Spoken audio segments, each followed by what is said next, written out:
On the surface, the standoff between the US and Iran looks pretty straightforward. Threats, military posturing, and a lot of tough talk.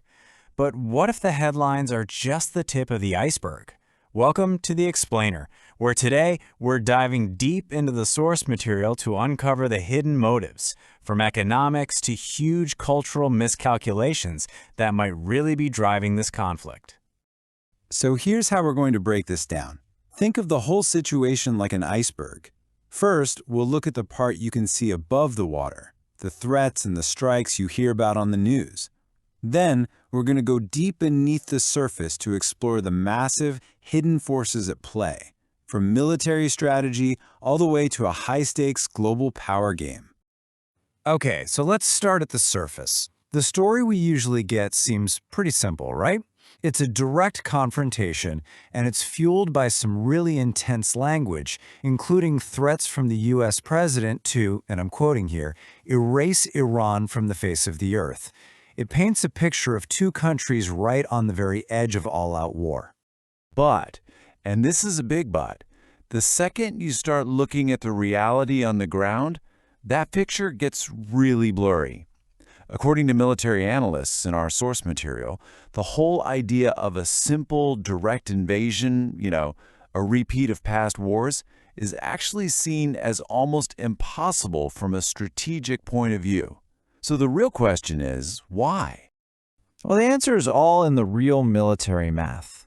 This isn't Iraq in 1991, not by a long shot.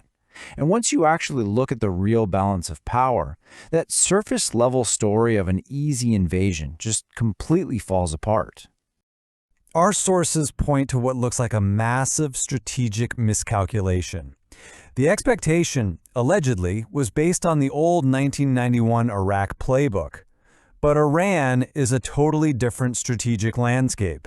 Unlike Iraq, it's not a country that's easily fractured by internal divisions. Its military is way bigger, and one analyst even estimated that a successful ground invasion would require over 1 million soldiers. I mean, just think about that. That is a logistical nightmare. And Iran has several key strengths that don't show up on a simple spreadsheet. Militarily, their forces aren't easily crippled by things like GPS jamming, a tactic that worked really well against Iraq. Politically, the external threat didn't cause the country to fracture like some hoped. It actually unified it and squashed internal opposition. And get this, from a legal perspective, Iran can argue that striking U.S. bases in neighboring countries is justified if those bases are used to attack them first. Okay, so if a straightforward military win is pretty much off the table, what could the real objective possibly be? Our source materials suggest that to figure that out, we need to follow the money and look at some incredibly powerful economic forces at play. Behind all the military talk, there's this almost incomprehensible number looming in the background: the U.S. national debt. One analyst points to this staggering figure as a potential core reason for ramping up tensions. But you have to ask, how could a war possibly help with that? This slide gets to the heart of a pretty stunning theory from one economist in our sources. The idea is that a manufactured energy crisis, maybe triggered by a conflict in the Persian Gulf, could unleash global hyperinflation. And in that kind of chaotic scenario, a debt of $39 trillion suddenly becomes way more manageable, because it's effectively been devalued into almost nothing. And this isn't just a wild theory pulled out of thin air. There's actually a historical blueprint for it. The 1973 oil crisis, which was also sparked by a war in the Middle East, totally reshaped the global economy. It led directly to the petrodollar system, an agreement that oil would be traded around the world in US dollars. That move cemented the dollar's power for decades. Some analysts in our sources see what's happening today as a potential repeat of that playbook, just designed for a new era. But this whole economic strategy, if that's what it is, seems to be built on an even deeper foundation.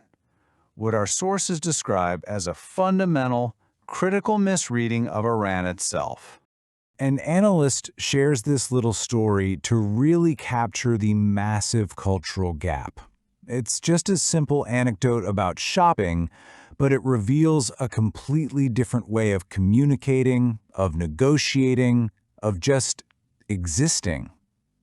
And when one side doesn't even get the basic rules of engagement, whether it's in a shop or in global diplomacy, you're going to get major errors in judgment. It's inevitable. This cultural misunderstanding led directly to a flawed strategic model. The Western assumption seemed to be that if you just apply enough pressure, the whole system will collapse from the inside. But that totally fails to account for Iran's unique political system, a theocratic democracy. Analysts describe it as a blend of religious authority and democratic parts, which creates a kind of resilience that outside observers just consistently fail to understand. And that misunderstanding led to a huge strategic blunder. The assassination of key leaders didn't decapitate the regime and make it crumble. No, it did the exact opposite. It took out an older generation that was actually used to negotiating with the West and replaced them with younger, more ideological hardliners, all while giving the public a perfect reason to rally together against a common enemy. And that brings us to the final, and maybe the deepest layer of this whole iceberg. This conflict was never just about the United States and Iran. It's a stage for a much, much bigger global competition. When you zoom out, you see it's not a two-person fight. It's a global chessboard. According to the analysis, the U.S. isn't just targeting Iran. It might be using the crisis to pressure Europe into buying more expensive American energy and to disrupt China's crucial oil supply. Sources even suggest the UK has its own agenda to destabilize its rivals. And all the while, China and Russia are playing a defensive game, trying to manage the fallout and push back against American influence. So, the really crucial takeaway from our sources is this. The Iran standoff isn't just one thing. It's a powerful, multi-purpose tool. It's a lever to reshape global energy markets, to contain economic rivals like China, and maybe to reassert dominance in a world where the balance of power is shifting really fast. And that's where it leaves us. What we see on the surface, the threats, the strikes, the simple story of good guys versus bad guys, it's rarely the whole story. In this great power game, with economic resets and cultural misreadings all in the mix, you're left to wonder, in a world of so many hidden motives, who is really playing whom?